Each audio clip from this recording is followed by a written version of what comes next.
In this video, I will be playing Elder Scrolls Skyrim and talking softly so that you can fall asleep. It is the first video in this series I am doing of calming Let's Plays. I'm Taco Mafia and I'm new to YouTube, so if you enjoy the video and feel inclined to do so, please leave a like and subscribe. Without further ado, let's begin.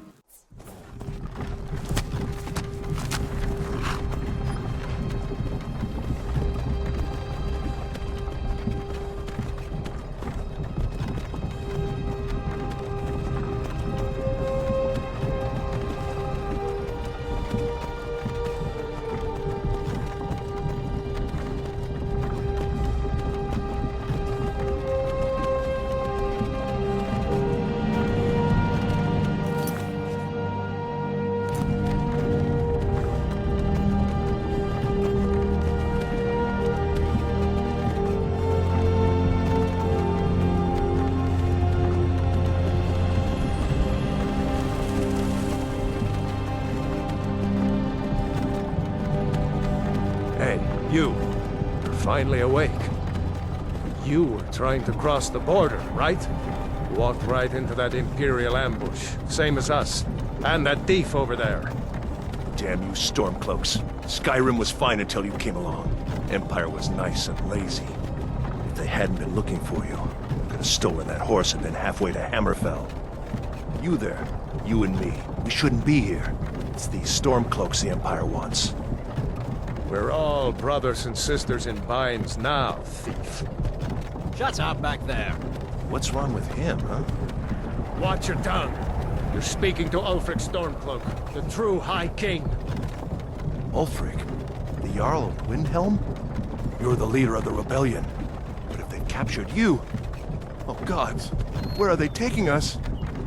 I don't know where we're going, but Sovngarde awaits. No, this can't be happening. This isn't happening. Hey, what village are you from, horse thief? Why do you care? A Nord's last thoughts should be of home. Rorikstead. I'm from Rorikstead. General Tullius, sir. The headsman is waiting. Good. Let's get this over with. Sure. Mara, Debella, Kinnereth, Akatosh, Divines, please help me.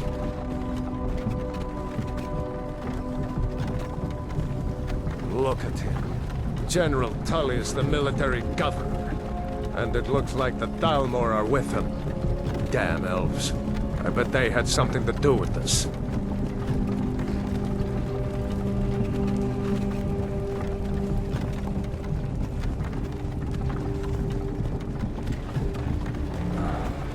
This is Helgen. I used to be sweet on a girl from here. Wonder if Elod is still making that mead with juniper berries mixed in. Funny. When I was a boy, Imperial walls and towers used to make me feel so safe. Who are they, Daddy? Where are they going? To go inside when we come. Why? I want to watch the soldiers. Inside the house. Now. Yes, Papa.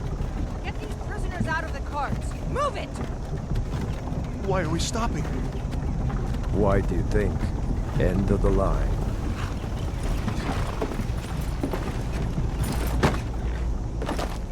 Let's go. Shouldn't keep the gods waiting for us. No, wait! We're not rebels! Face your death with some courage, thief. You've got to tell them! We weren't with you! This is a mistake! Step towards the block when we call your name. One at a time! Empire loves their damn lists. Ulfric Stormcloak, Jarl of Windhelm. It has been an honor, Jarl Ulfric. Ralof of Riverwood.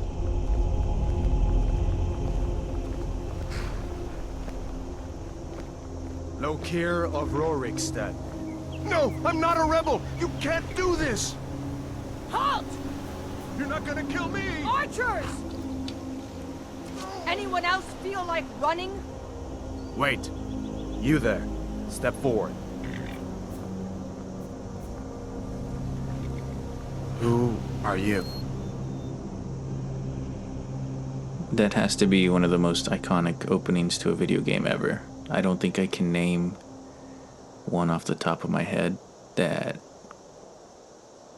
rivals it. That it's so known. Also, just to, I think Skyrim gets not hate nowadays, but I get some unwanted or some unnecessary criticism as far as what this game is, and I don't know.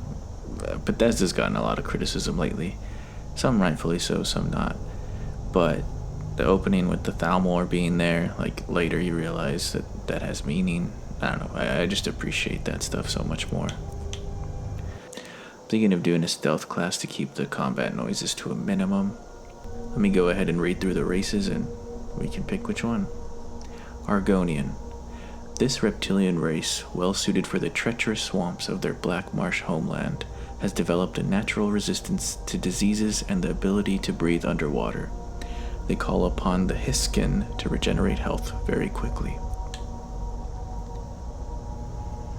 Breton.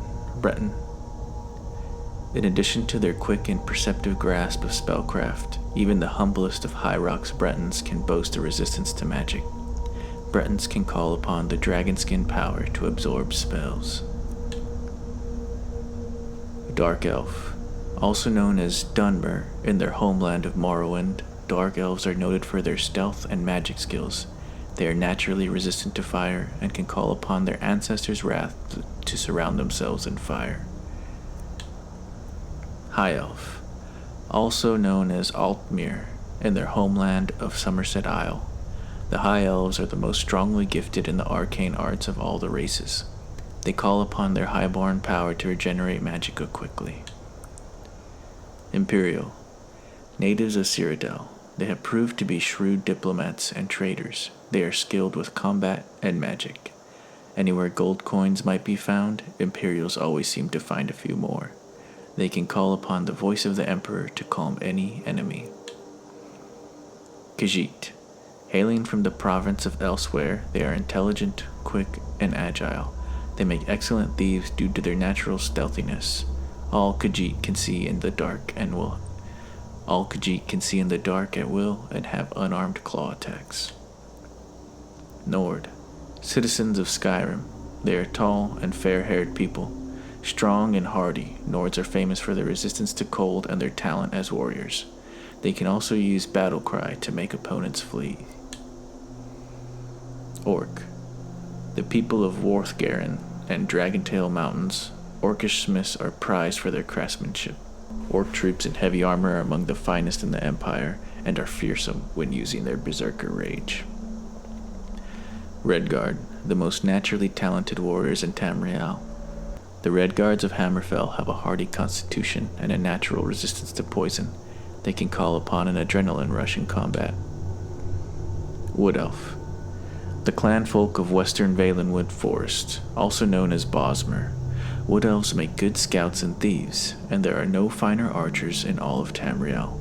They have natural resistances to both poisons and diseases. They can command animals to fight for them. I think I'm gonna go stealth. I'm not gonna try to min-max here. I think I'm gonna go stealth Imperial. We'll go ahead and make our character. Nothing crazy.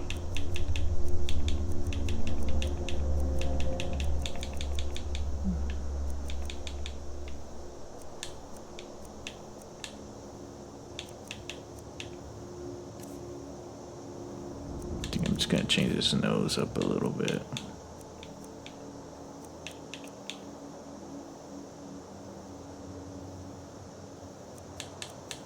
Nose.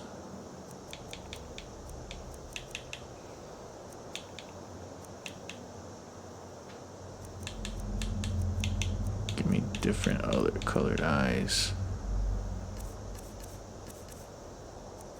Let's change up those eyebrows. Oh, not that one.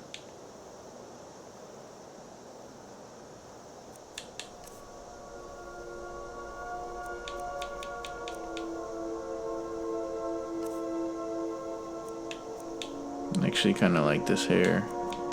But give me... There we go. I'll change the mouth one more time.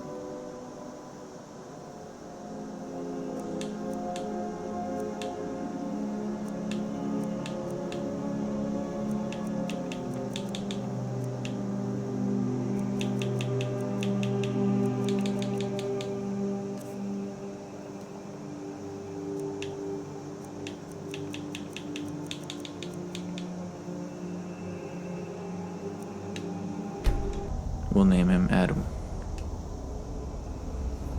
You're a long way from the Imperial City.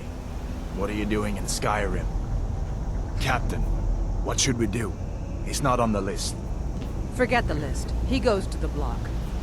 By your orders, Captain. I'm sorry. We'll make sure your remains are returned to Cyrodiil. Follow the captain, prisoner.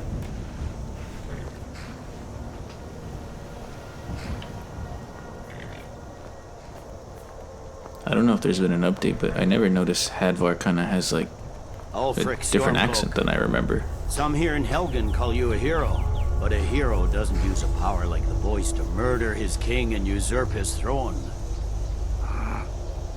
You started this war, plunged Skyrim into chaos, and now the Empire is going to put you down and restore the peace. What was that? It's nothing. Carry on. Yes, General Tullius. Give them their last rites. As we commend your souls to Aetherius, blessings of the 8 divines upon For the love of Talos, shut up and let's get this over with. Learn. As you wish. Come on!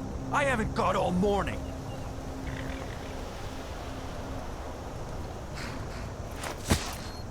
My ancestors are smiling at me, Imperials. Can you say the same?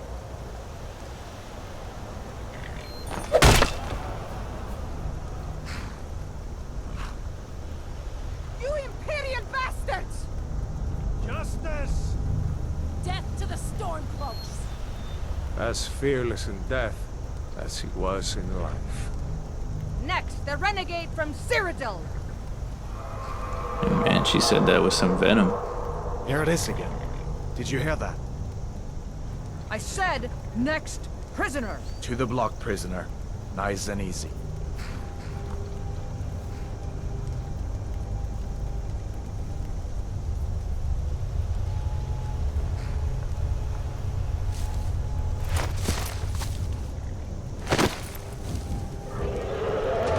What in oblivion is that? Sentries. What do you see?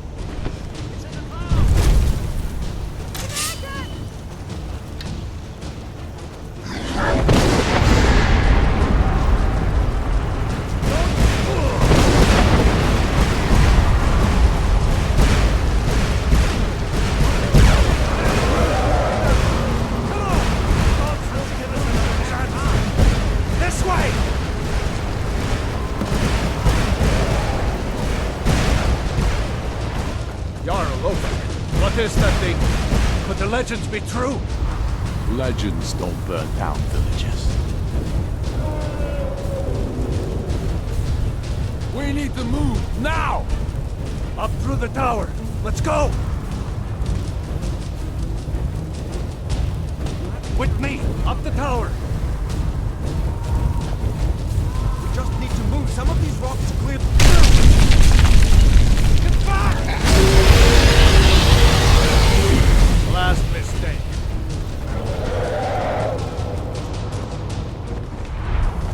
See the inn on the other side? Jump through the roof and keep going. Go! We'll follow when we can.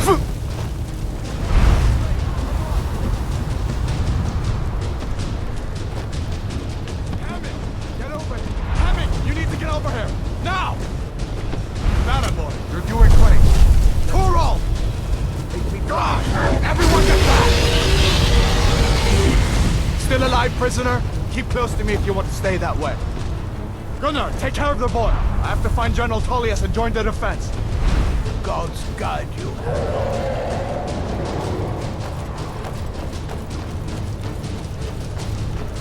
Stay close to the wall!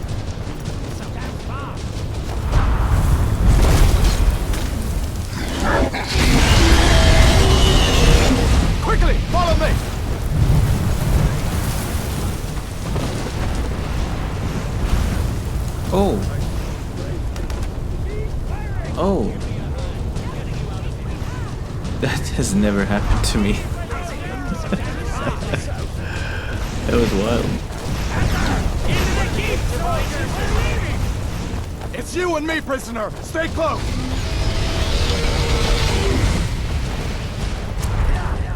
Raylo, you damn traitor! Out of my way! We're escaping to kill this monster. You're not stopping us this time. Fine! I hope that dragon takes you all to Sovereign Guard! You, come on! Let's go!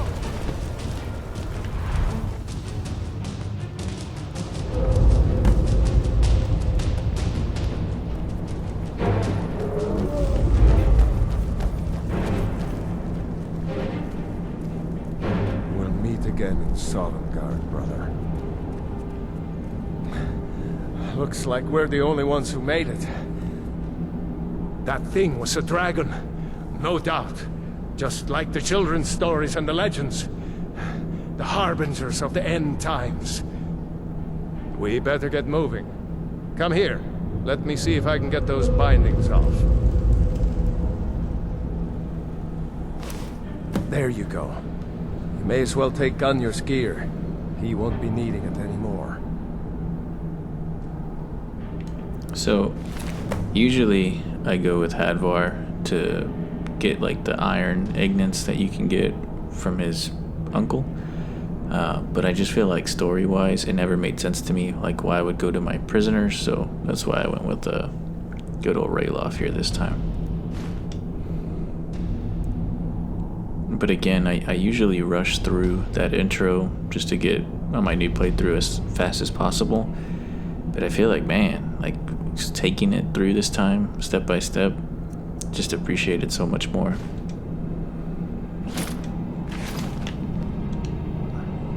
We'll equip that.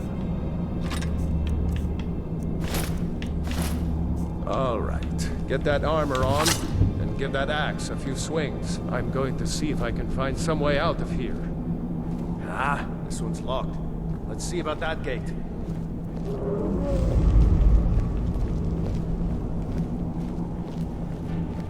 Damn. No way to open this from our side.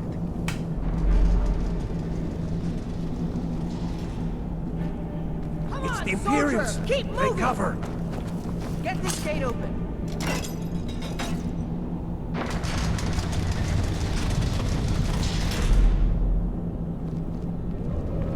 Freedom or Sovngarde! That's all you got? Enough! This ain't... That's all you've got.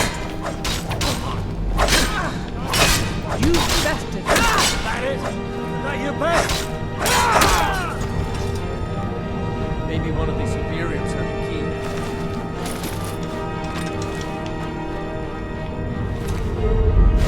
See if you can unlock that door. That's it.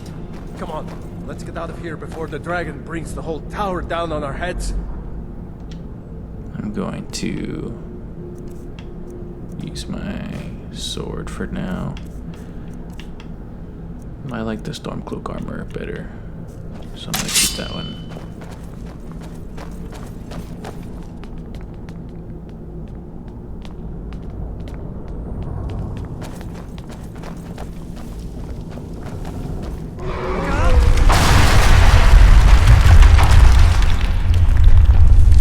Damn, that dragon doesn't give up easy. Grab everything important and let's move.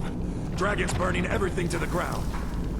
I just need to gather some more potions. For Ulfric and Skyrim! You're only floating alive!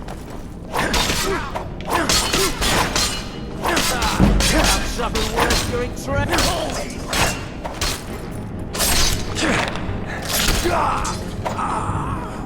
Storeroom. See if you can find them. We'll need them.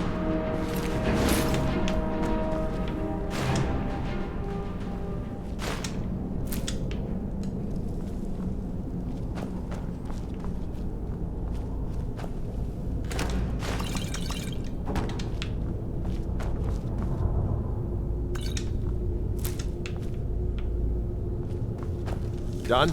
Let's get moving.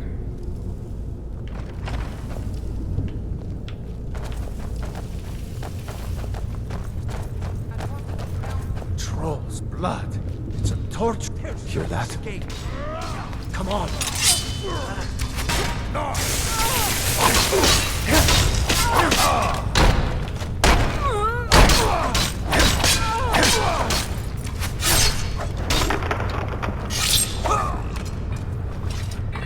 Was Jarl Ulfric with you? No, I haven't seen him since the dragon showed up. Wait a second. Looks like there's something in this cage. Ah, it's locked. See if you can get it open with some picks. We might need that gold once we get out. Grab anything useful and let's go. The Book of the Dragonborn. The Book of the Dragonborn by Prior Emmeline Madrin, Order of Talos, Waynon Priory. Year 360 of the Third Era, 21st of the reign of His Majesty Plagueis IV. Many people have heard the term Dragonborn. We are of course ruled by the Dragonborn Emperors. But the true meaning of the term is not commonly understood. For those of us in the Order of Talos, this is a subject near and dear to our hearts, and in this book I will attempt to illuminate the history and significance of those known as Dragonborn. Down through the ages. Most scholars agree that the term was first used in connection with the Covenant of Akatosh, when the blessed Saint Alessia was given the Amulet of Kings and the dragonfires in the Temple of the One were first lit. Akatosh, looking with pity upon the plight of men, drew precious blood from his own heart and blessed Saint Alyssa with the blood of dragons, and made a covenant that so long as Alyssa's generations were true to the dragon blood, Akatosh would endeavor to seal tight the gates of oblivion, and to deny the armies of Daedra and undead to their enemies, the Daedra-loving Aelids. Those blessed by Akatosh with the dragon blood became known more simply as Dragonborn. The connection with the rulers of the Empire was thus there from the beginning. Only those of the dragon blood were able to wear the Amulet of Kings and light the dragon fires. All the legitimate rulers of the Empire have been Dragonborn. The emperors and empresses of the first Cyrodiilic Empire founded by Alyssa, Reman Cyrodiil and his heirs, and of course Tiber Septim and his heirs, down to our current emperor, His Majesty Plagueis Septim IV. Because of this connection with the emperors, however, the other significance of the Dragonborn has been obscured and largely forgotten by all but scholars and those of us dedicated to the service of Blessed Talos. Who was Tiber Septim? Very few realize that being Dragonborn is not simply a matter of hereditary. Being the blessing of Akatosh himself, it is beyond our understanding exactly how and why it is bestowed. Those who become emperor and light the dragonfires are surely Dragonborn. The proof is in wearing the amulet and the lighting of the fires. But were they Dragonborn and thus able to do these things? Or was the doing the sign of the blessing of Akatosh descending upon them? All that we can say is that it is both, and neither, a divine mystery.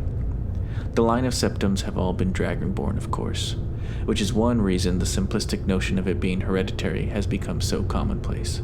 But we know for certain that the early Cyrodiilic rulers were not all related.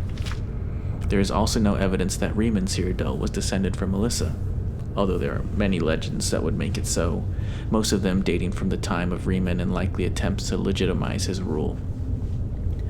We know that the Blades, usually thought of as the Emperor's bodyguards, originated in Akaviri Crusaders, who invaded Tamriel for obscure reasons in the late First Era. They appear to have been searching for a Dragonborn. The events at Pale Pass bear this out, and the Akaviri were the first to proclaim Reman Cyrodiil as Dragonborn. In fact, it was the Akaviri who did the most to promote his standing as Emperor, although Reman himself never took that title in his lifetime. And of course, there is no known hereditary connection between Tiber Septim and any of the previous Dragonborn rulers of Tamriel. Whether there can be more than one Dragonborn at any time is another mystery. The emperors have done their best to dismiss this notion. But of course, the imperial succession itself means that at the very least, there are 2 or more potential Dragonborn at any time, the current ruler and his or her heirs. The history of the Blades also hints at this, although little is known of their activities. During the interregnum between Riemann's Emperor and the rise of Tiber Septim, many believe that the Blades continued to search out and guard those they believed were, or might be, Dragonborn during this time. Lastly, we come to the question of the true meaning of being Dragonborn. The connection with dragons is so obvious that it has almost been forgotten. In these days, when dragons are a distant memory, we forget that in the early days, being Dragonborn meant having the dragon blood. Some scholars believe that was meant quite literally, although the exact significance is not known. The Nords tell tales of Dragonborn heroes who were great dragon slayers, able to steal the power of the dragons they killed.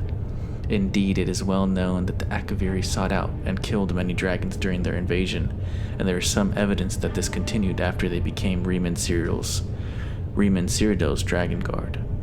Again, the connection to dragons, the direct predecessor to the Blades of today. I leave you with what is known as the prophecy of the Dragonborn. It is often said to originate in an Elder Scroll, although it is sometimes also attributed to the ancient Akaviri. Many have attempted to decipher it, and many have also believed that its omens had been fulfilled and that the advent of the last Dragonborn was at hand. I make no claims as an interpreter of prophecy, but it does suggest that the true significance of Akatosh's gift to mortal kind has yet to be fully understood. When misrule takes its place at the 8 corners of the world, when the brass tower walks and time is reshaped, when the thrice blessed fail and the red tower trembles, when the Dragonborn ruler loses his throne and the white tower falls, when the snow tower lies sundered, kingless, bleeding, the World Eater wakes, and the wheel turns upon the last Dragonborn.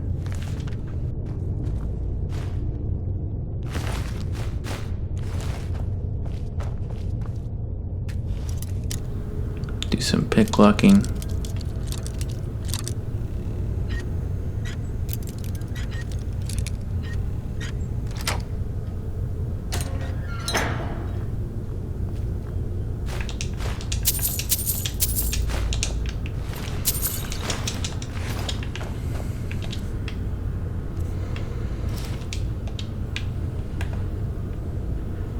Just a little quick look at her, dude.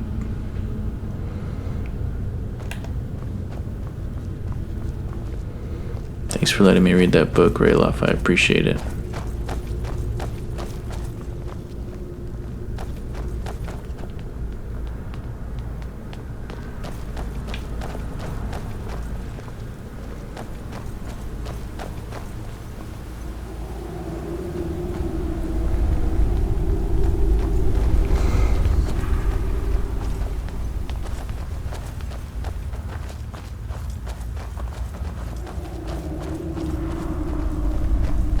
Orders are to wait until General Tullius arrives. I'm not waiting to be killed by a dragon. We need to fall out. Traitors!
Let's see where this goes.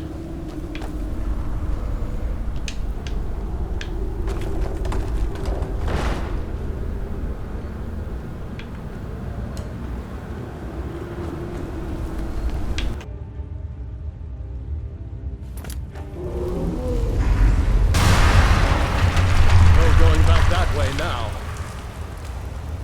We'd better push on. The rest of them will have to find another way out. Let me know what you guys think about how often I talk and I guess the volume at which I'm talking. I'm really trying not to talk too much and just let the sounds of the game do the coziness vibe I'm going for, so please let me know.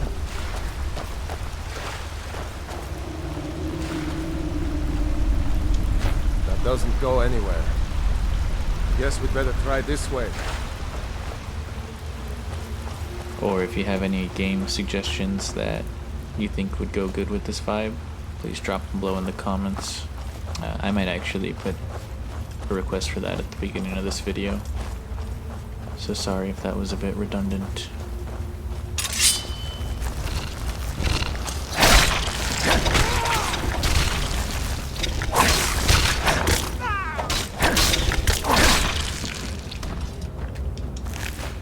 I hate those damn things.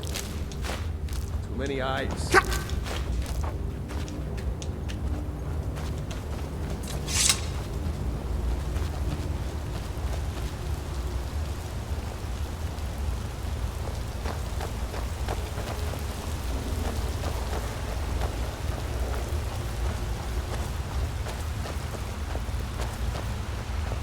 Hold up! There's a bear just ahead. See her? I'd rather not tangle with her right now. Let's try to sneak by. Just take it nice and slow. And watch where you step. Or if you're feeling lucky, you can take this bow. Might take her by surprise. Go ahead. I'll follow your lead and watch your back. You know what they say. Let sleeping bears lie.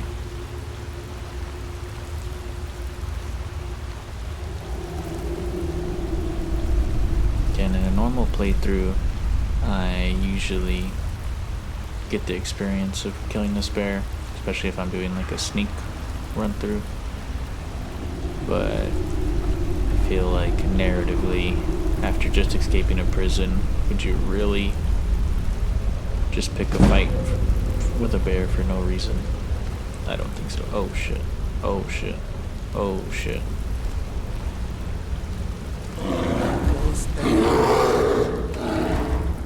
Alright. That was close.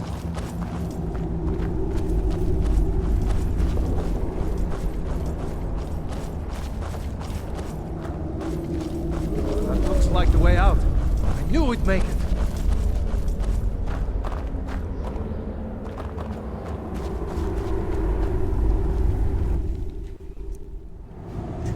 Survival mode. Survival adds the need to eat, sleep, and stay warm. It also adds additional challenges, such as no fast travel, reduced carry weight, and leveling up only when you sleep. See the survival mode entry in help for details. Enable survival mode. I don't think I'm going to do survival mode on this one. It's a good addition, but no. Wait!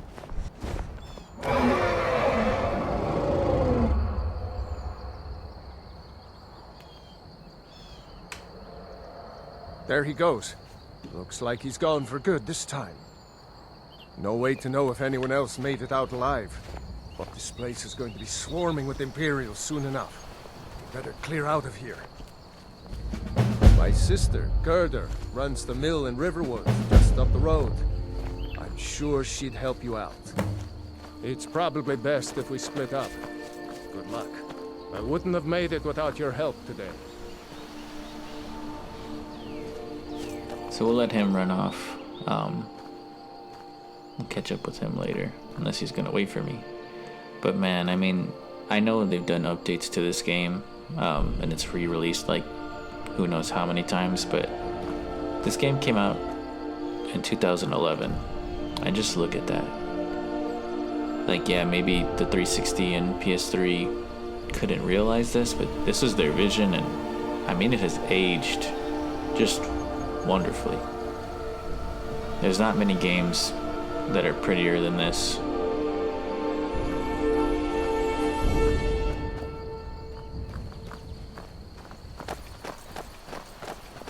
I guess Rayloff's gonna wait for us.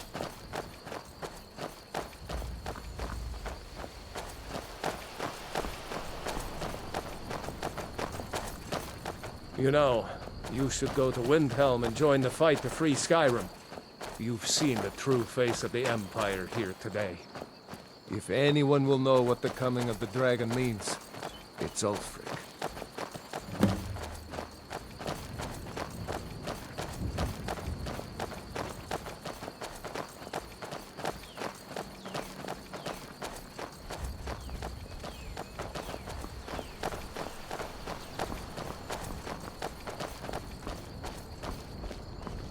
See that ruin up there? Bleak Falls Barrow. I never understood how my sister could stand living in the shadow of that place.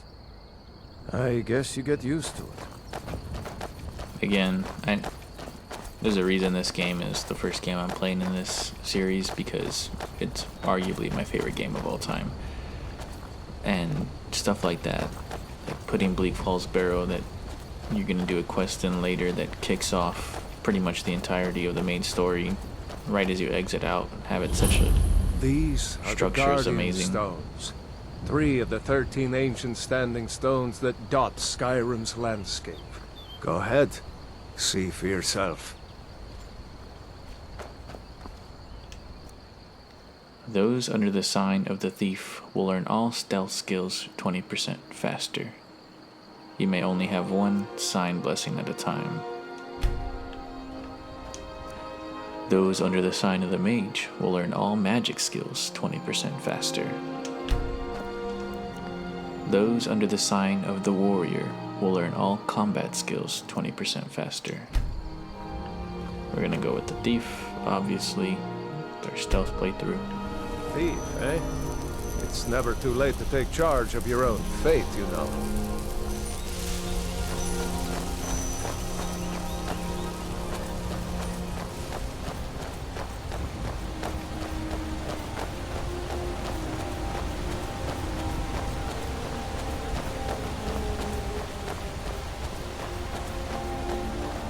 Remember, this isn't Stormcloak territory. If we're ahead of the news from Helgen, we should be fine. As long as we don't do anything stupid. If we run into any Imperials, just let me do the talking, alright?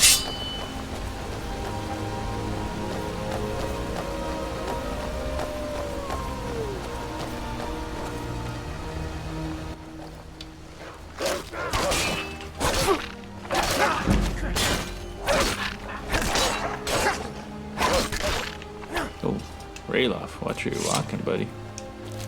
Steal the wolf pelt.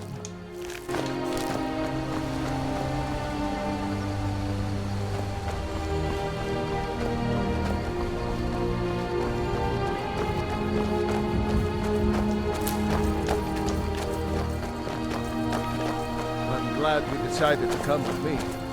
We're almost to Riverwood.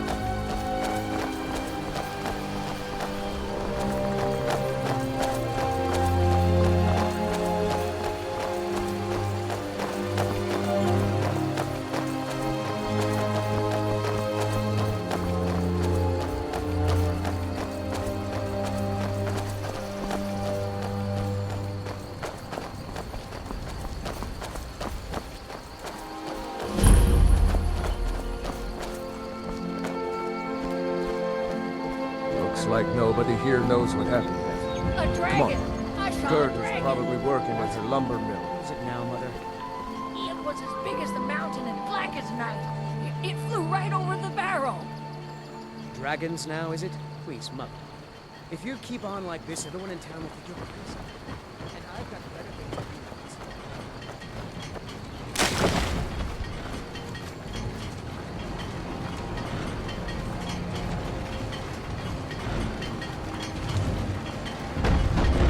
Gerder!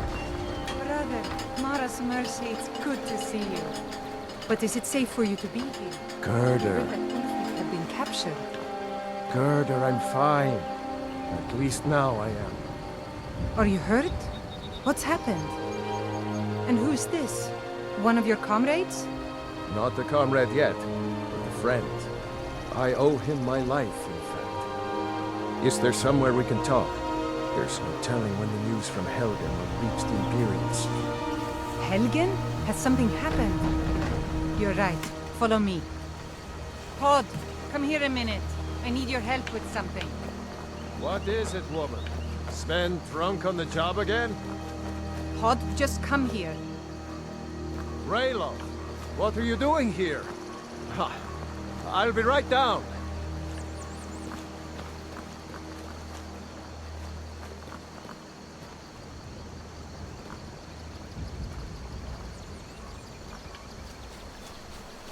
Uncle Raylo, can I see your axe? How many Imperials have you killed? Do you really know Ulfric Stormcloak? Hush, Frodnar. This is no time for your games.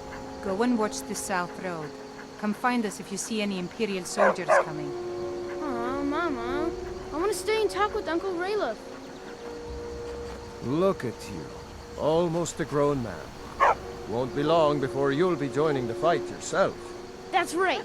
Don't worry, Uncle Raylo. I won't let those soldiers sneak up on you. Now, Raylo, what's going on? You two look pretty well done in. I can't remember when I last slept. Where to start? Well, the news you heard about Ulfric was true. The Imperials ambushed us outside Darkwater Crossing. Like they knew exactly where we'd be. That was 2 days ago now. We stopped in Helgen this morning, and I thought it was all over. Had us lined up to the headsman's block and ready to start chopping. The cowards. They wouldn't dare give Ulfric a fair trial. Treason for fighting for your own people. All of Skyrim would have seen the truth then. But then, out of nowhere, a dragon attacked. You don't mean a real, live... I can hardly believe it myself. And I was there. As strange as it sounds, we'd be dead if not for that dragon. In the confusion, we managed to slip away. Are we really the first to make it to Riverwood? Nobody else has come up the South Road today, as far as I know. Good. Maybe we can lay up for a while. I hate to put your family in danger, Gerda, but... Nonsense. You and your friend are welcome to stay here as long as you need. Let me worry about the Imperials. Any friend of Raylov's is a friend of mine. Here's the key to the house. Stay as long as you like. If there is anything else you need, just let me know. I will be taking everything. So the way I'm going to play this section of the game is trying to think of what my character would do. So we're not going to go around and do every side quest, but if he thinks there's something that's worthwhile doing, he'll go do it. And he's a thief, so if someone's offering him free stuff that he can sell or use, he's going to take all of it. There is something you could do for me. For all of us here. The Jarl needs to know if there's a dragon on the loose. Riverwood is defenseless. We need to get word to Jarl Balgruuf in Whiterun to send whatever troops he can. If you'll do that for me, I'll be in your debt. Thanks, sister. I knew we could count on you. I ought to get back to work before I'm missed, but... Did anyone else escape? Did Ulfric? Don't worry. I'm sure he made it out. It'll take more than a dragon to stop Ulfric Stormcloak. I'll let them into the house and, you know, show them where everything is. Help them drink up our mead, you mean? Good luck, brother. I'll see you later. Don't worry about me. I know how to lay low.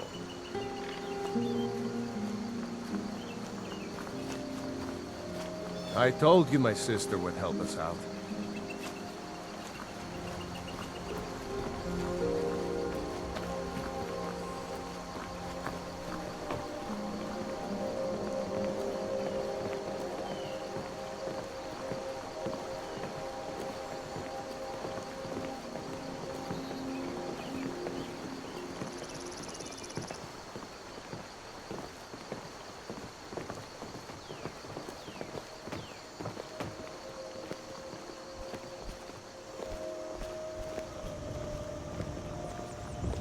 So you saw a dragon, did you?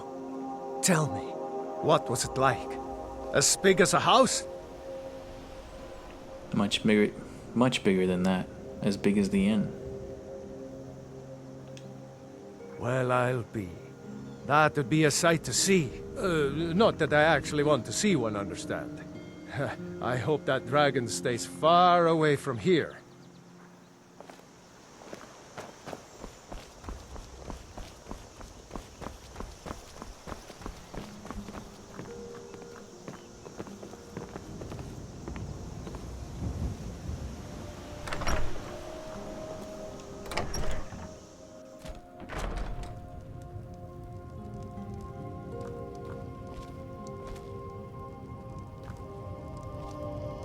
It's a nice sound of the fire. Where'd Rayloff go? Oh, there he is. That's hot.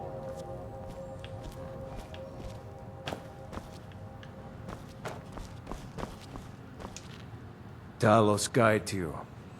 You really think I should join up with Ulfric Stormcloak? I don't think my character would say that. Why were you being executed? I feel like that's pretty obvious. Was the dragon on your side? Doesn't sound like it. How do I get to Whiterun from here? Just head north. Can't miss it. It's the capital of Whiterun Hold. Jarl Balgruuf still hasn't declared for one side or the other. So at least you won't run into any Imperials along the way. Alright. I'm going to rest up here a while before heading to Windhelm. Be careful. Again, thief, so if there's stuff I can take, it's not gonna get me in trouble right now. I'm gonna take it.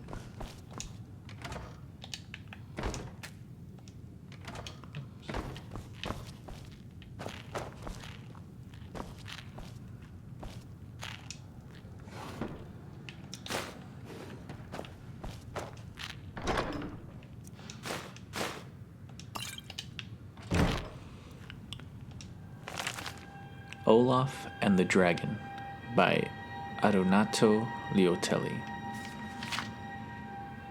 One of the more colorful legends in Nord folklore is the tale of Olaf One-Eye and Numinex. Long ago, in the First Age, a fearsome dragon named Numinex ravaged the whole of Skyrim. The dreadful drake wiped out the entire villages, burned cities, and killed countless Nords. It seemed that no power in Tamriel could stop the monster. This was a troubled time in Skyrim's history, for a bitter war of succession raged between the holds. The Jarls might have been able to conquer this beast if they had worked together, but trust was desperately short supply. A skillful warrior named Olaf came forward and promised to defeat the beast. In some accounts, he is the Jarl of Whiterun. In other versions of the legend, Olaf promises the people of Whiterun that he will capture the monster if they will name him Jarl. At any rate, Olaf ventures forth with a handful of his most trusted warriors and seeks the beast out, eventually finding Numinex in his lair atop Mount Aether. Needless to say, it's an epic battle. First, Olaf comes at the dragon with his axe and his shield. Some variants of the legend say that Olaf and the beast battled with blade and claw for days, but were too evenly matched for either to gain an advantage. Most accounts hold that Olaf, perhaps frustrated that his weapons are completely ineffectual against the dragon, finally cast them aside. Giving voice to the rage that has been building within him, Olaf unleashes a terrible shout. Here again, the stories diverge. Many accounts hold that Olaf did not realize he possessed the power of dragon speech, while others suggest that he had long possessed this gift, but wished to test himself against the dragon in martial combat first. Virtually all variations of the legend, however, agree on what happened next. Using the awesome powers of the dragon language, Numinex and Olaf engage in an epic shouting duel atop Mount Aether. So forceful are their words, they are said to shatter the stone and split the sky. Finally, Numinex collapses from a combination of injury and sheer exhaustion. Somehow, and this detail is conspicuously absent in virtually every account, Olaf manages to convey the dragon all the way back to the capital city of Whiterun. The people of Whiterun are suitably impressed with Olaf's hostage. They build a huge stone holding cell at the rear of the palace, which they rename Dragon's Reach. This enormous cell serves as Numenex's prison until his death. Olaf himself eventually becomes the High King of Skyrim, putting an end to the War of Succession. Presumably, his great deed made him the only leader upon whom all the people could agree, and so the land, once again, has peace. As a visitor to Skyrim, I find this tale both fascinating and highly entertaining. It is one of the most celebrated legends of the Nords, and one can easily understand why. It's a story of surpassing heroism, in which a resourceful and worthy Nord does battle with a truly terrifying adversary and emerges victorious by yelling him into submission. The only way in which this could have been even more of a Nordic tale would be if Olaf beat Numenex in a drinking contest. The legend is not without its doubters, however. The bard Svagnir, who lived during Olaf's reign, wrote and performed an alternative verse that challenged Olaf's version of events.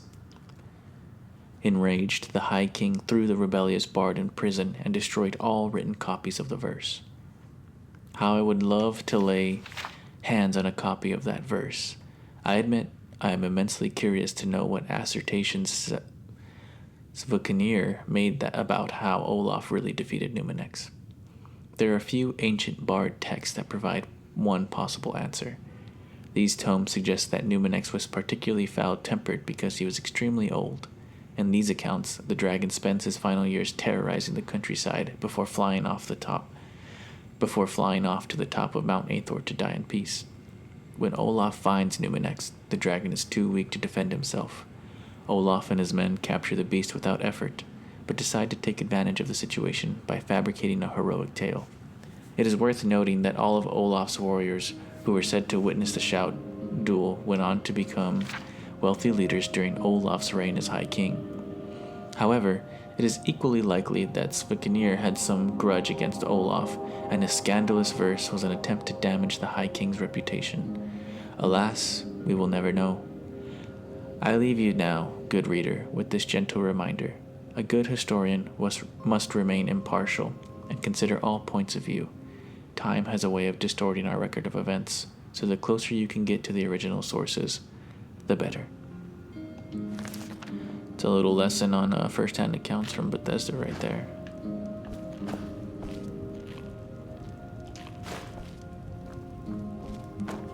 Alright.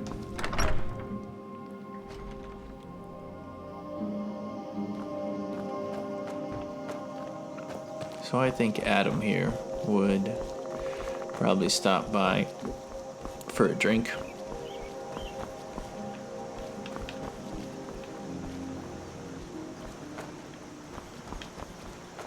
At the Sleeping Giant Inn.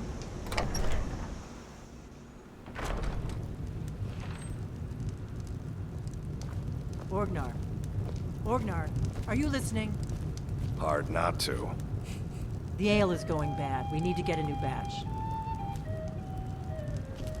Did you hear me? Yep, ale's going bad.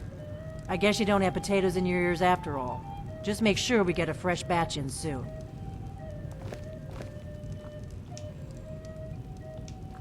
We got rooms and food. Drink, too. I cook. Ain't much else to tell. Let's see. Drink for the thirsty, food for the hungry. Barter.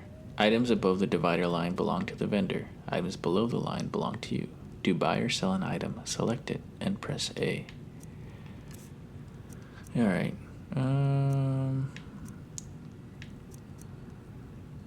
Get some cooked beef, blackbriar meat, and There have been rumors whispers. lately. A boy up in Windhelm, name of Aventus Aretino, been trying to contact the Dark Brotherhood. Interesting. Let's see if he's got any more. Looking at the Riverwood trader had his store broken into the other night. Oddly enough, barely anything's been stolen. Have you seen that shrine of Azura? They say the Dark Elves built it after they fled from Morrowind. Sight to see. Alright. Let's see.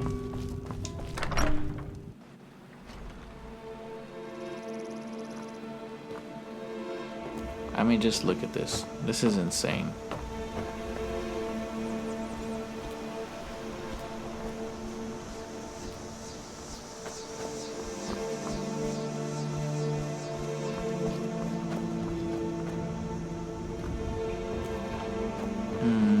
I think we're just gonna head over to Whiterun.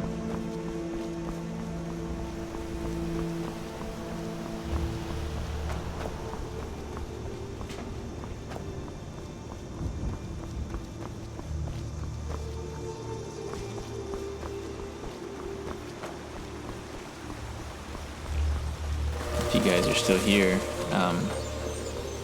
maybe comment below if you think the Elder Scrolls 6 will ever exist in our lifetimes. There's part of me, I just think that that game is like the 6th book of A Song of Ice and Fire. Just, it pops up in the news cycle every time, and I just try not to even think about it because something tells me that that's just so far gone, or so far away.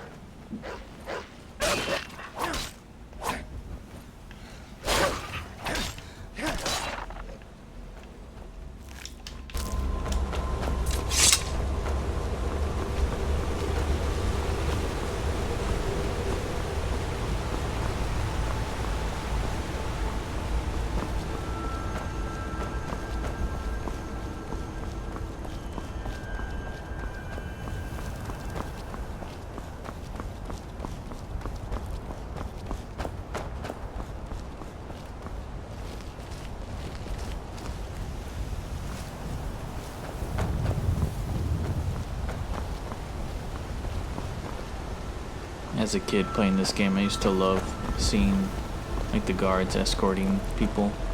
That just blew my mind, that detail in a game. Like, are they walking them all the way to Solitude? Like, if I were to follow them, I wonder where they would go. Could be a video for another time.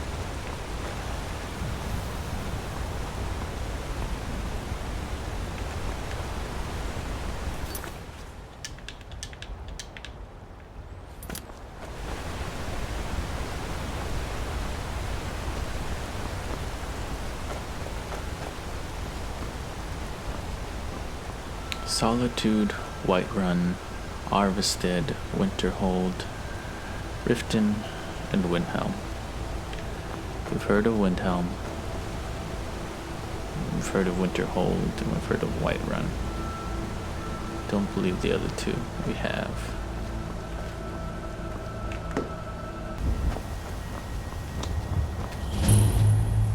Unimproved meadery discovered.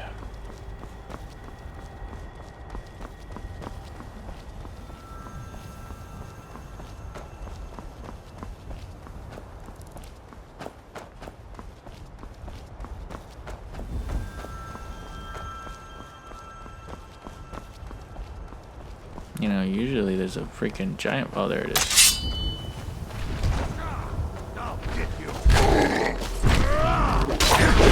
Must have scared him off. Well, that's taken care of. No thanks to you. I tried my best. Ha! Another milk drinker crying about his effort. Glory only awaits those who triumph. And as companions, our glory must always be hard fought. Who are the companions? An outsider, eh? Never heard of the companions? An order of warriors. We are brothers and sisters in honor. And we show up to solve problems if the coin is good enough. Sounds like a waste of time. Well, nobody asked you. If you think you're better than we are, go talk to Codlac Whitemane. See what a warrior of true metal is like. Nobody asked you, but you also instigated the conversation. Palacio Farms.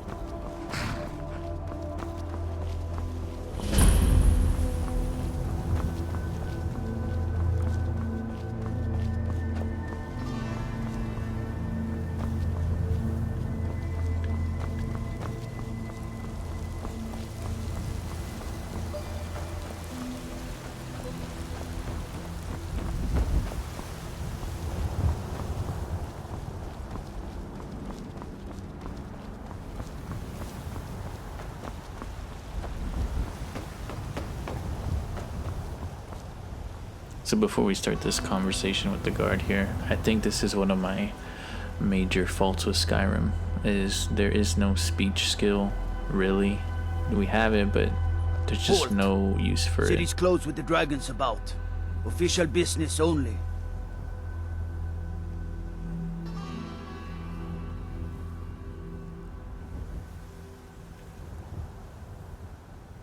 I have news from Helgen about the dragon attack. Fine. But we'll be keeping an eye on you. You know, like, I think RPGs, Western RPGs, have really improved in that way, where speech is a viable, like, what do you call it, path that you can take and really focus on it.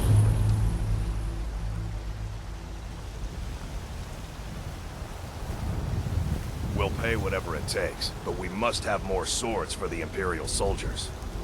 I just can't fill an order that size on my own. Why don't you swallow that stubborn pride of yours and ask Yorland Greymane for help? I'd sooner bend my knee to Ulfric's Stormcloak. Besides, Greymane would never make steel for the Legion. Have it your way. I'll take the job, but don't expect a miracle.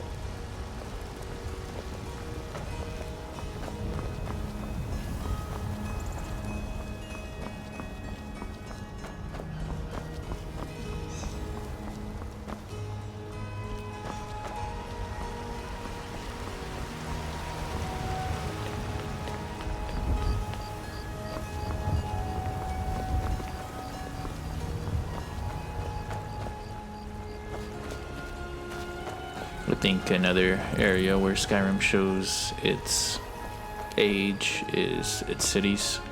And don't get me wrong, there's some games that don't like match Skyrim nowadays, but I think open world games have really mastered the art of making a city feel grand, and Skyrim just couldn't quite do it at the time. Even back then, it felt, you know, you'd hear like, oh, like Whiterun being a big city or Solitude being a big city, and it didn't feel that way playing it. Still like wonderfully detailed, but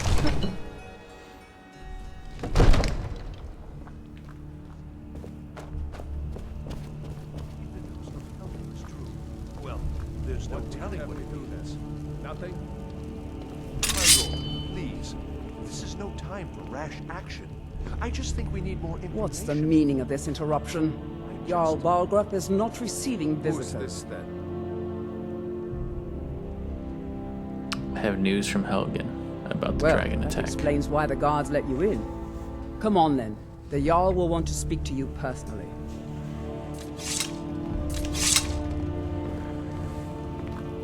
She would have killed me.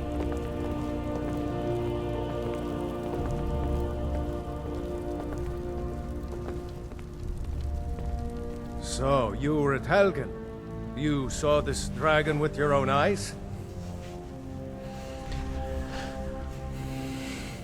Yes, I had a great view while the Imperials are trying to cut off my head. Really? You're certainly forthright about your criminal past. But it's none of my concern who the Imperials want to execute, especially now. What I want to know is, what exactly happened at Helgen? The Imperials were about to execute Ulfric Stormcloak. Then the dragon attacked. I should have guessed Ulfric would be mixed up in this. What do you say now, Proventus? Shall we continue to trust in the strength of our walls against the dragon? My lord, we should send troops to Riverwood at once. It's in the most immediate danger. If that dragon is lurking in the mountains... It's a provocation. He'll assume we're preparing to join Ulfric's side and attack him.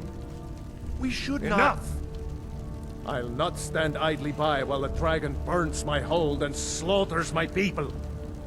Irileth, send a detachment to Riverwood at once. Yes, my Jarl.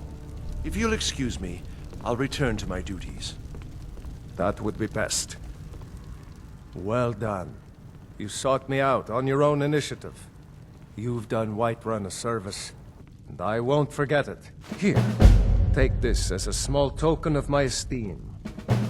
There is another thing you could do for me. Suitable for someone of your particular talents, perhaps. Come, let's go find Farengar, my court wizard. He's been looking into a matter related to these dragons and rumors of dragons.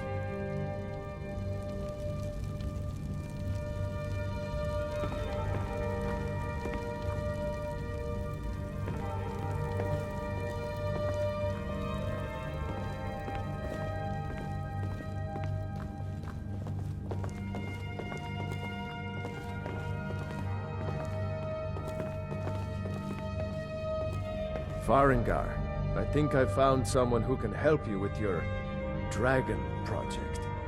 Go ahead and fill him in with all the details. So the Jarl thinks you can be of use to me. Oh yes, he must be referring to my research into the dragons. Yes, I could use someone to fetch something for me. Well, when I say fetch, I really mean delve into a dangerous ruin in search of an ancient stone tablet that may or may not actually be there. Alright, where am I going and what am I fetching? Straight to the point, eh? No need for tedious hows and whys. I like that. Leave those details to your betters, am I right? I, learned of a certain stone tablet said to be housed in Bleak Falls Barrow. A dragon stone, said to contain a map of dragon burial sites. Go to Bleak Falls Barrow, find this tablet, no doubt interred in the main chamber, and bring it to me. Simplicity itself. Anything you can tell me about Bleak An Falls old Barrow? tomb built by the ancient Nords, perhaps dating back to the Dragon War itself. Ah, maybe you just want to know how to get there. It's near Riverwood, a miserable little village a few miles south of here. I'm sure some of the locals can point you in the right direction once you get there. How do you know this stone tablet is in Bleak Falls Barrow? Must preserve some professional secrets, mustn't we? I have my sources. Reliable sources. Alright.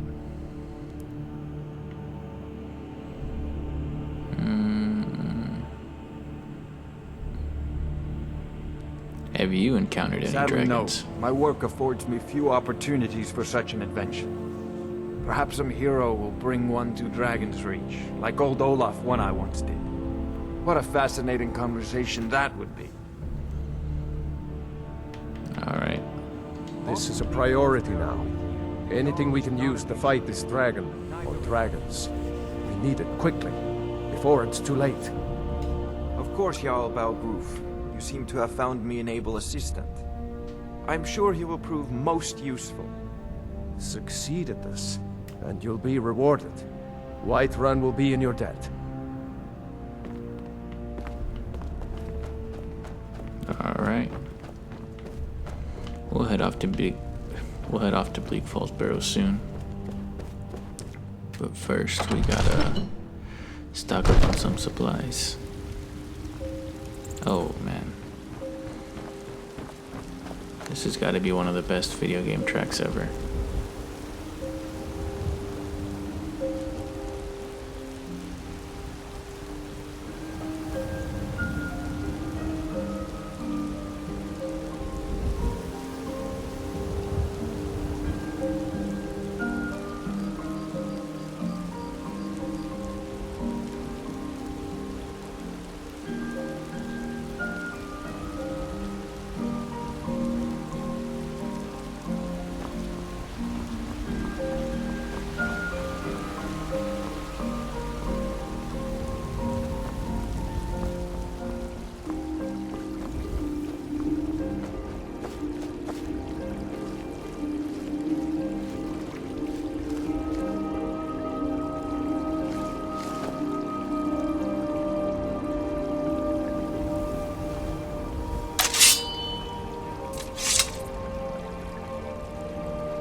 You're not How does he supposed to know be I'm here. here?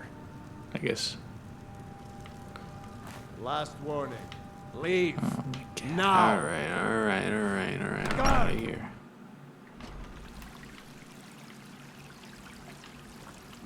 Well, that was a failed attempt at stealing.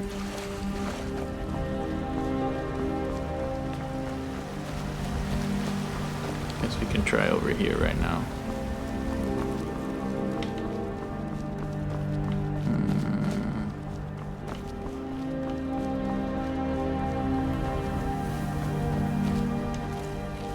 This might be kind of hard for me.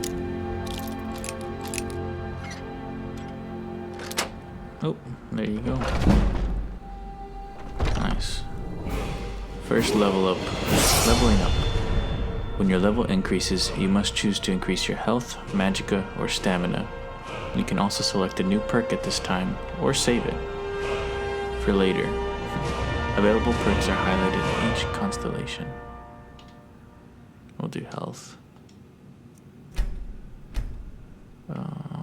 We're definitely gonna level up sneak.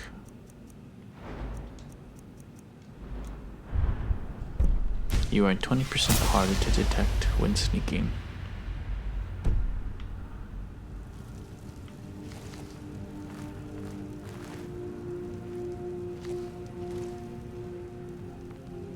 I'm not gonna read every book I come across. I think ones that are like, you know, put in the way of like quests and stuff like that.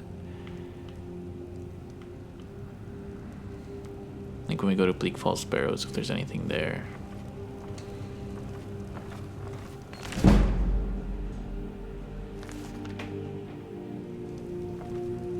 Because I could spend an hour just reading those books that are right there.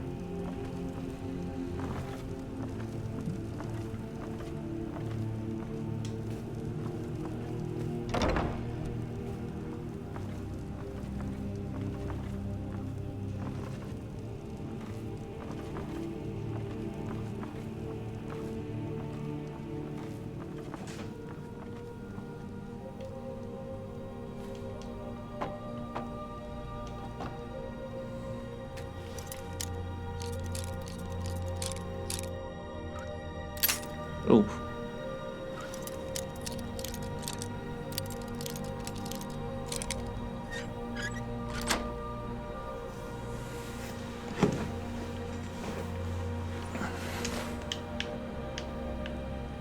Gold's fine, but I'm really hoping to get some equipment. Oh shit.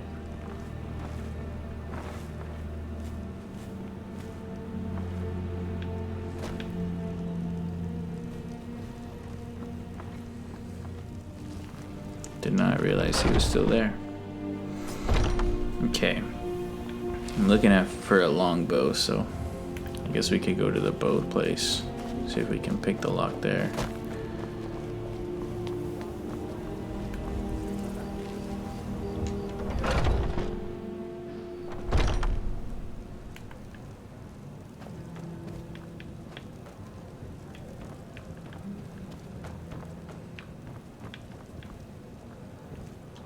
Hello, friend. In the market for some hunting supplies? An archer, eh? I've got just what you need. I have nothing, but can I sell the Imperial armor? Let's sell all this stuff.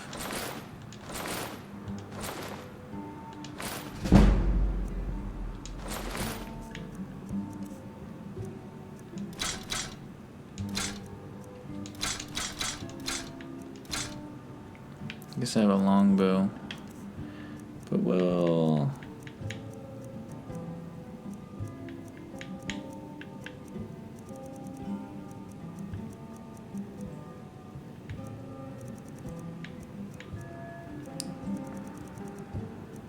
get the hunting bow. Why not?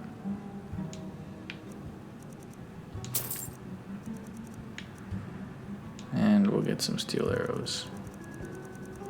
Actually, we won't. We're gonna pick up arrows probably. Thank you very much for your business.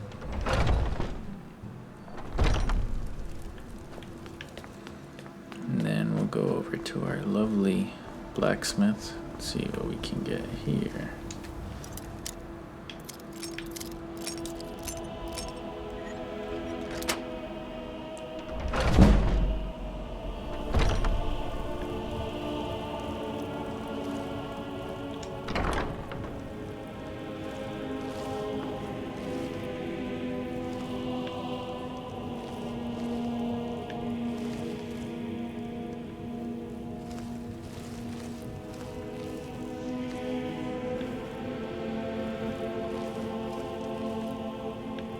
I don't have a fence readily available right now, so there's no point in stealing those to me.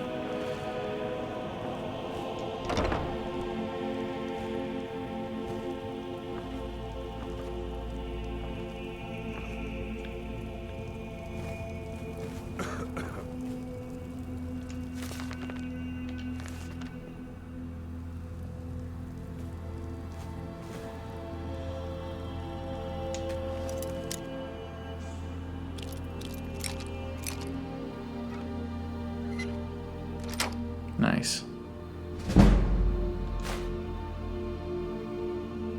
Nah, we'll leave that.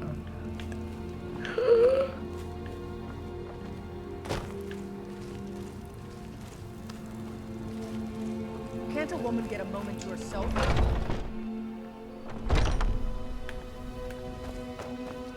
No, we have some witnesses. But let's see what we got. We got our bow. We got a steel sword for now. We only have 12 arrows, but I feel like we'll come across some arrows soon. And I think we are good to go.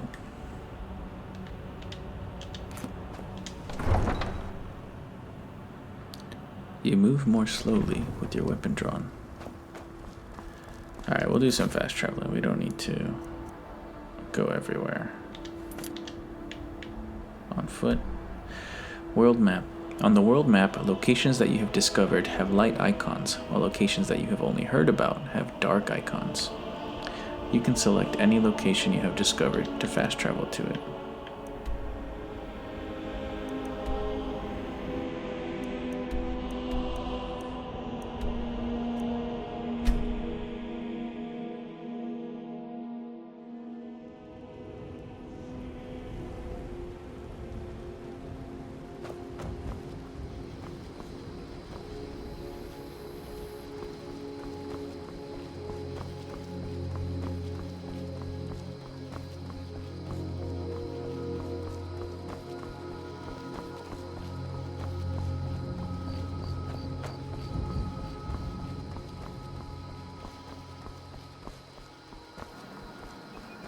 Whoa.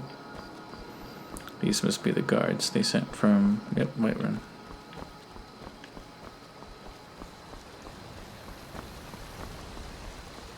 We'll go by the stream and let the stream play for a little bit. I'm thinking maybe the next game I do, I might learn some interesting facts about the game or something and can do a section where I just, you know, read off some facts or talk about them.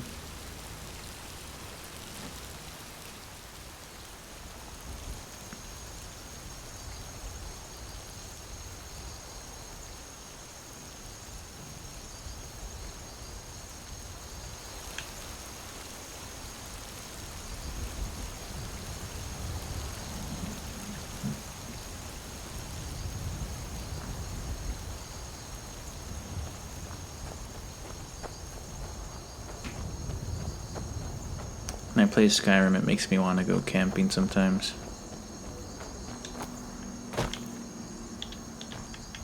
Favorite our sword also.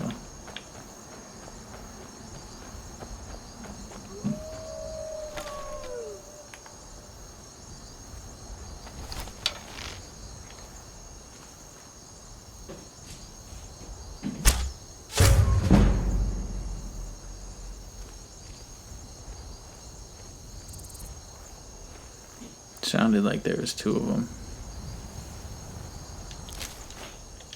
Dang. Can't get my arrow back. Oh well.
I fought you.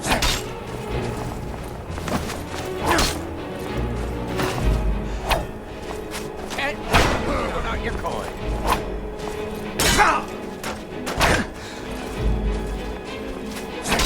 It's nothing.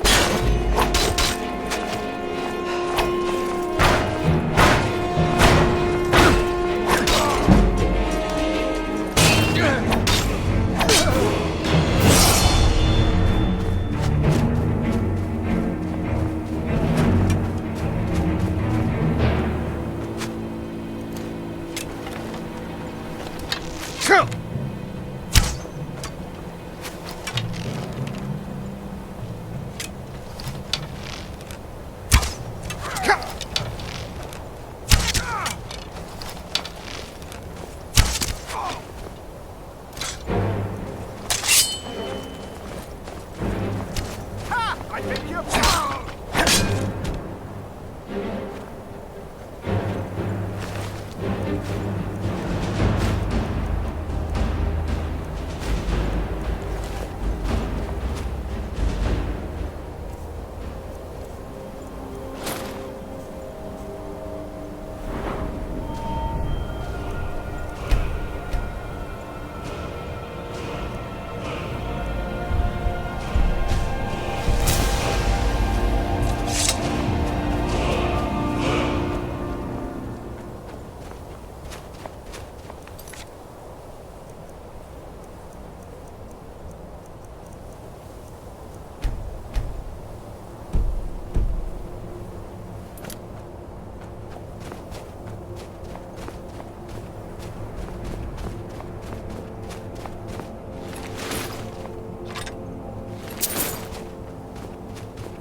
Let's see what you've got.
Just shut it. Keep an eye out for trouble.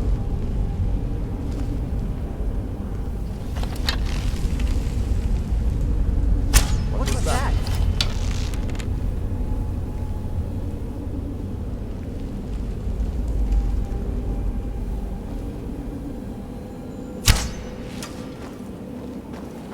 I know I heard something.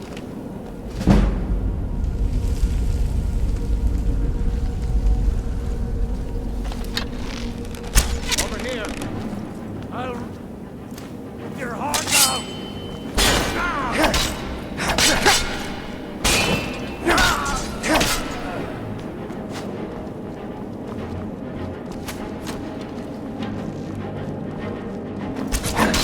Stand still! Sovngarde awaits.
Can I already search him?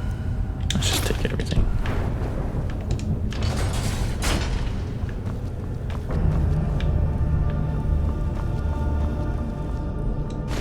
Potion of mana aim. Read thief. Oh, perfect for us.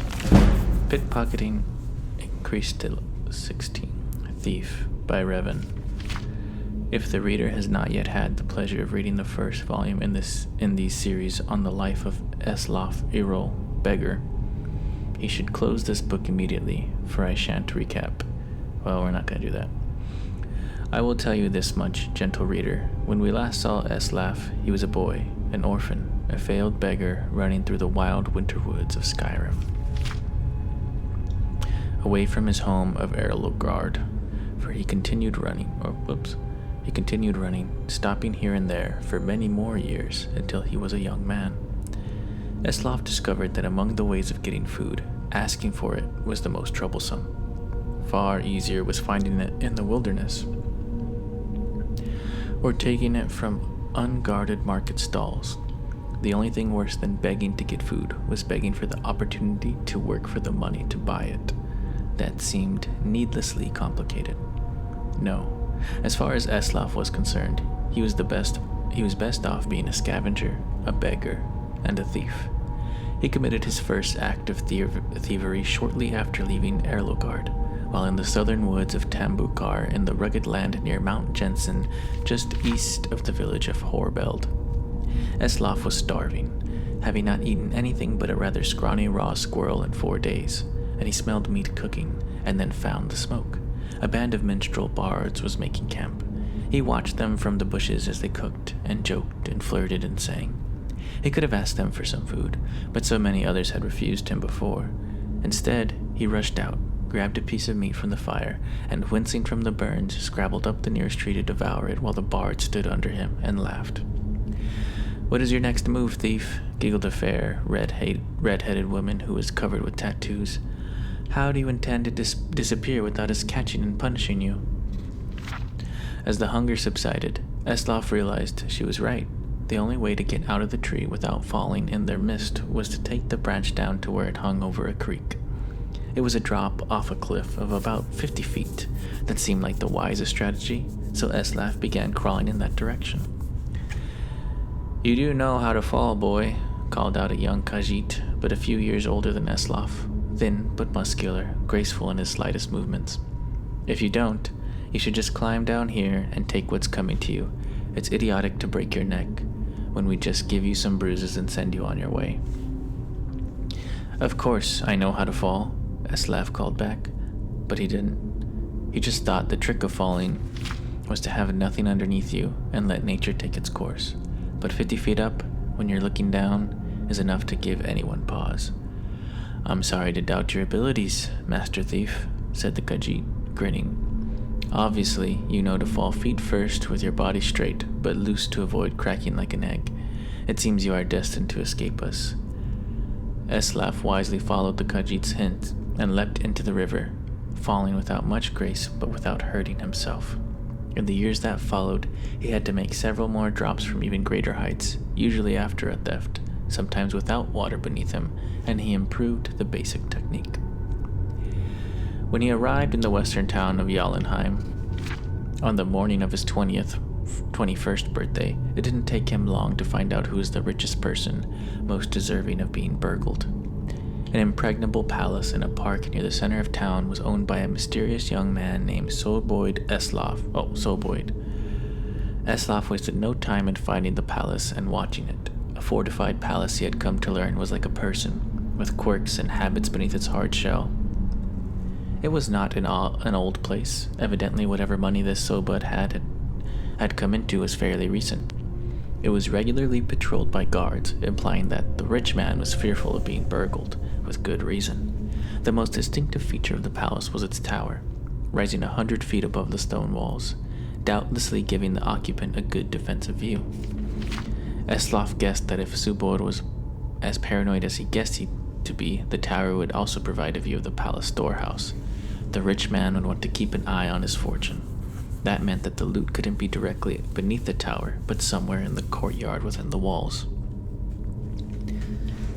The light in the tower shone all night long, so Eslaf boldly decided that the best time to burgle was by the light of day, when Sobud must sleep.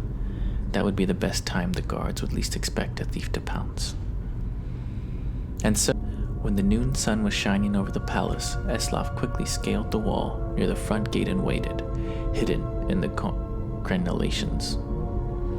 The interior courtyard was plain and desolate, with few places to hide. But he saw there were two wells. One the guards used from time to time to draw up water and slake their thirst, but Eslaf noticed the guards would pass by the other well, never using it. He waited until the guards were distracted, just for a second, by the arrival of a merchant in a wagon, bearing goods for the palace. While they were searching his wagon, Eslaf leapt, elegantly, feet first, from the wall into the well. It was not a particularly soft landing, for, as Eslaf had guessed, the well was not full of water, but gold.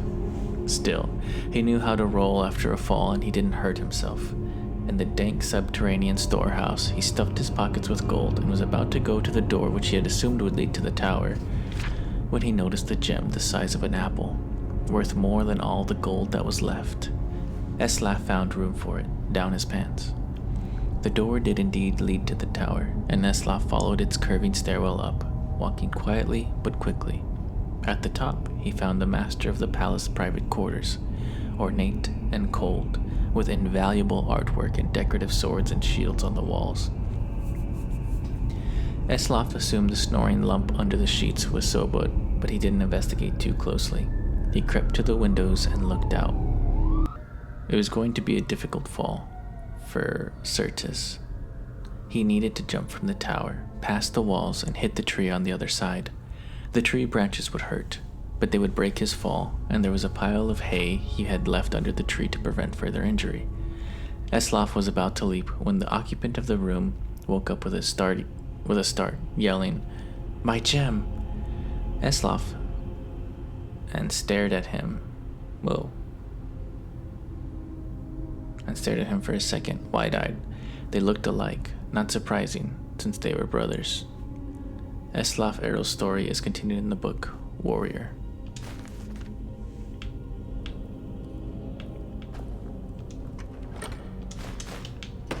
Looked like there was, I don't know if I'm just that bad at reading, or there was some grammatical errors there.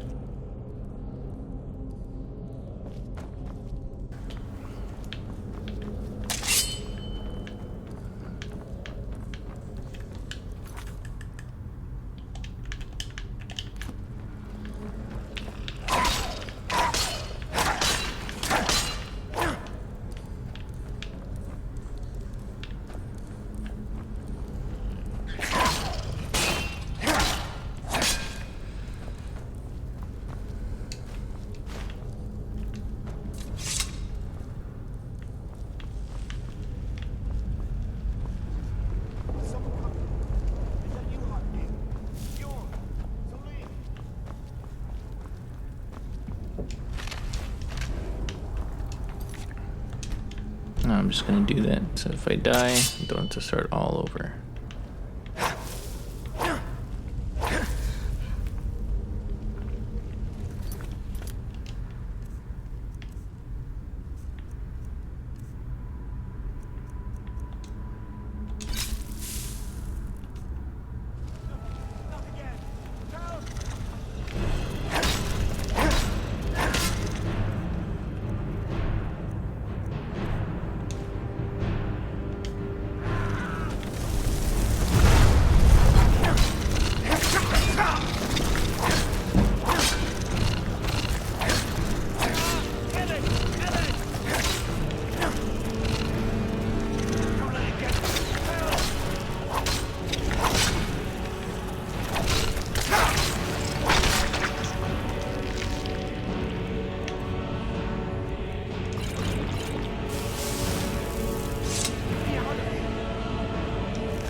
Did it. You killed him. Now cut me down before anything else shows up. Where's the golden claw? I know how it works. The claw, the markings, the door in the Hall of Stories. I know how they all fit together. Help me down and I'll show you. You won't believe the power the Nords have hidden there. Hand over the claw first. Does it look like I can move? You have to cut me down first. It's coming loose. I can feel it. You fool. Why should I share the treasure with anyone?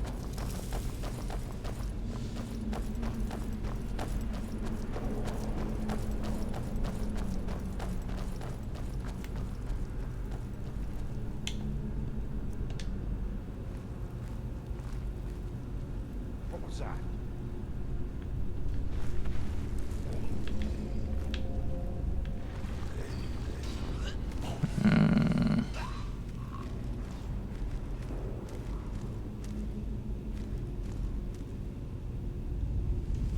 The Draugr used to scare me so much when I was a kid.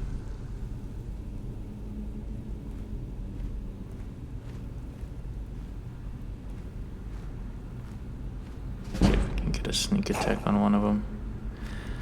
Nope, no sneak attack.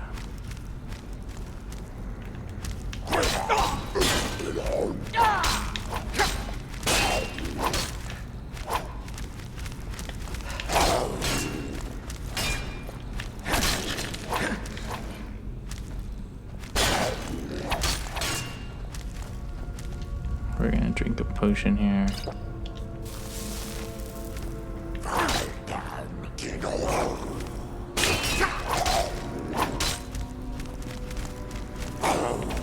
Oh, shoot.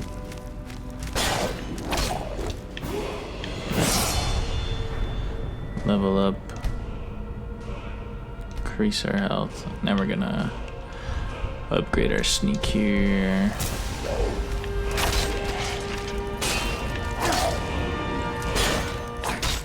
Oh, that was close.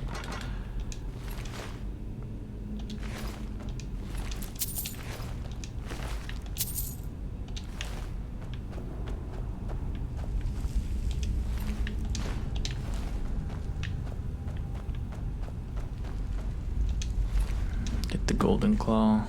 Let's read Arvel's journal. My fingers are trembling. The golden claw is finally in my hands, and with it, the power of the ancient Nordic heroes. That fool, Lucan Valerius, had no idea that his favorite store decoration was actually the key to Bleak Falls Barrow. Now I just need to get to the Hall of Stories and unlock the door. The legend says there is a test that the Nords put in place to keep the unworthy away, but that when you have the golden claw, the solution is in the palm of your hands.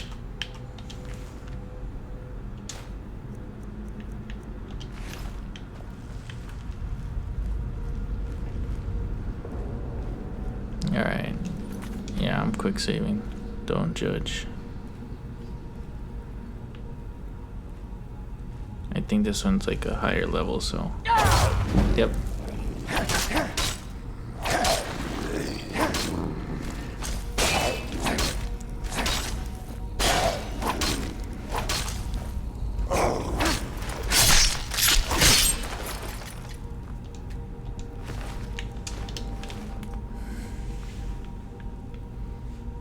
Now, wait for our stamina to heal up.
Take a potion.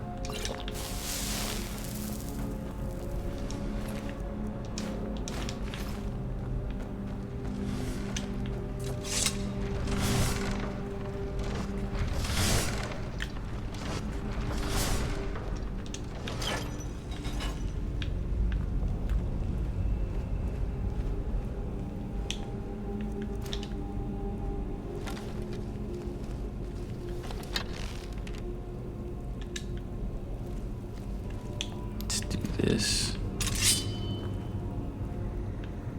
No way. Oh, just pretty little excitement there.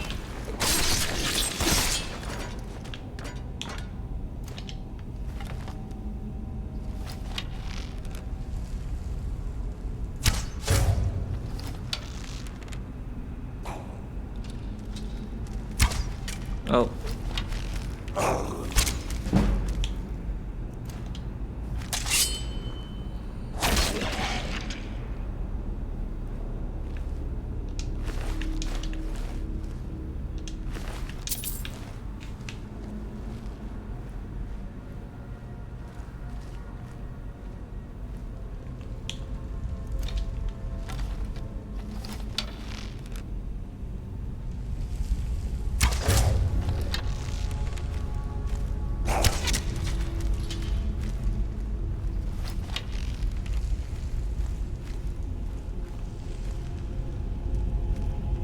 There's no way.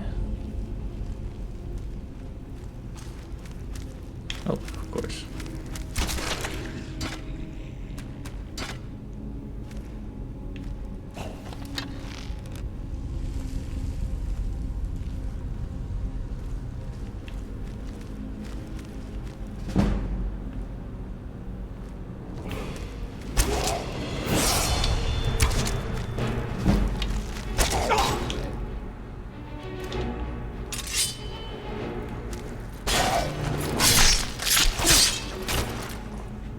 I think I'm doing a bad job of trying to keep that combat down a lot.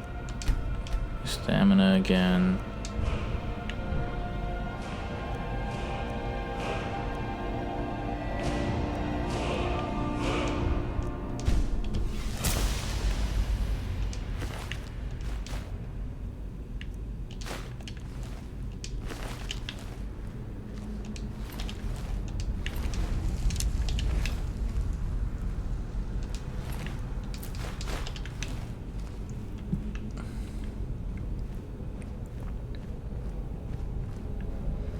I don't.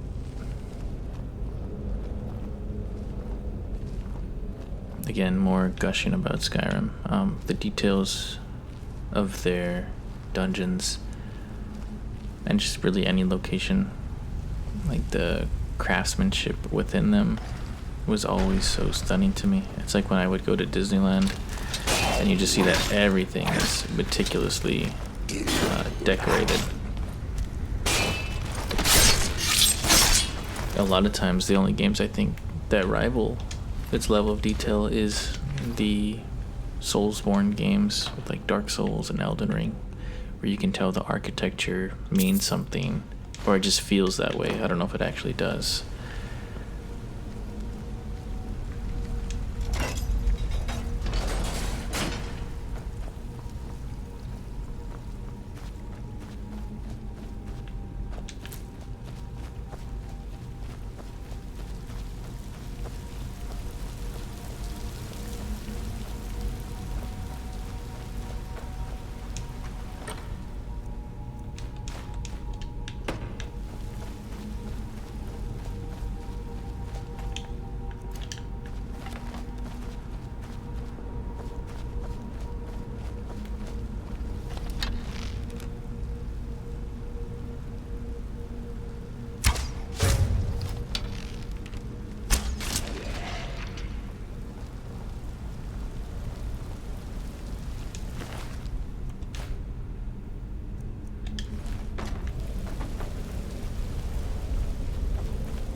Another place where I'm gonna quick save.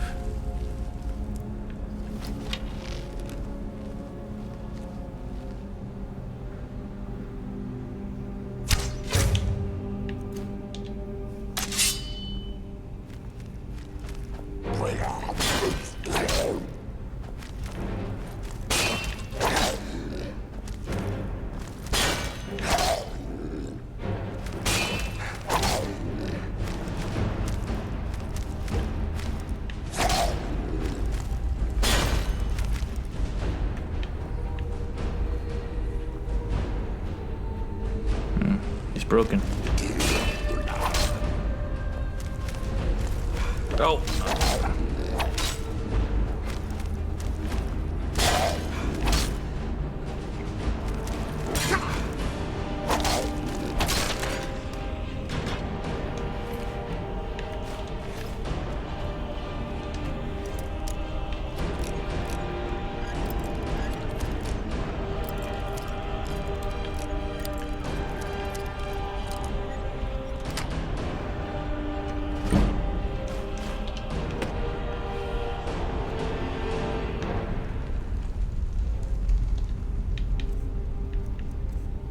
Might cut out the healing sound. There's a bit abrasive. Or just lower when I use it.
So I remember when I was a kid and I got this game when it came out. Well, first of all, see, this is what I mean. Look at the detail that is just present here. It's crazy. And there's a dog. Is it the same image? Yes, it is. I got stuck on this part, so much so that I went and bought the guide from GameStop. Like, the next day.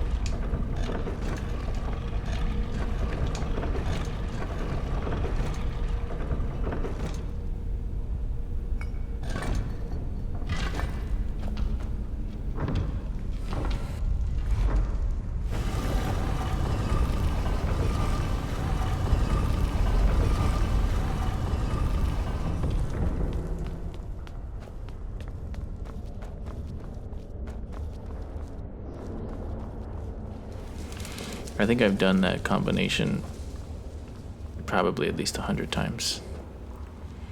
Again, another quick save here. Also, what a stunning view. Hate those little bats though. I've always hated those little bats.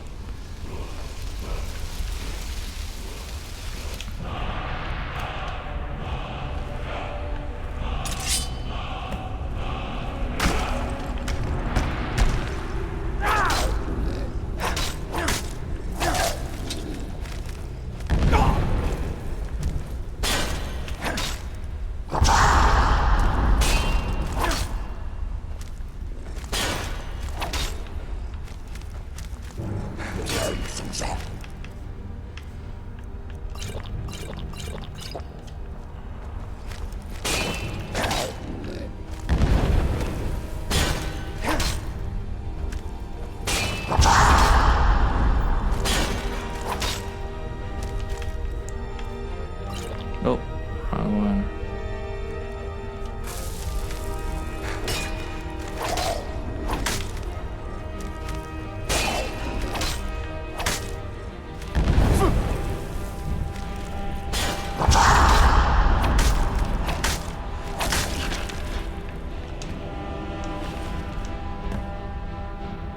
The block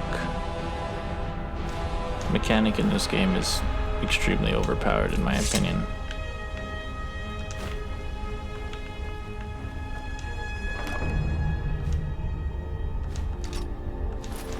Well, I'm overweight, so I will be dropping. I don't need this shield.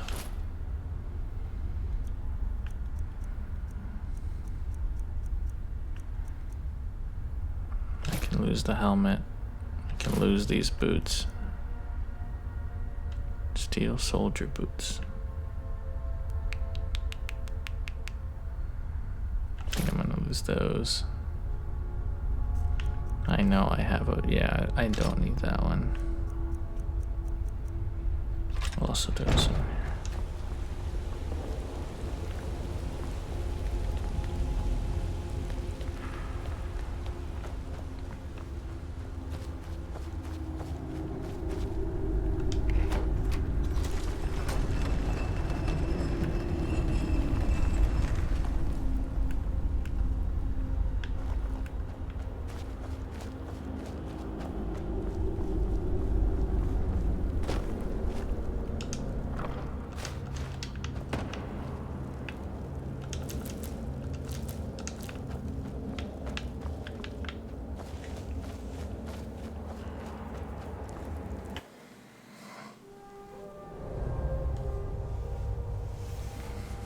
All right, I think I'm gonna take a break here.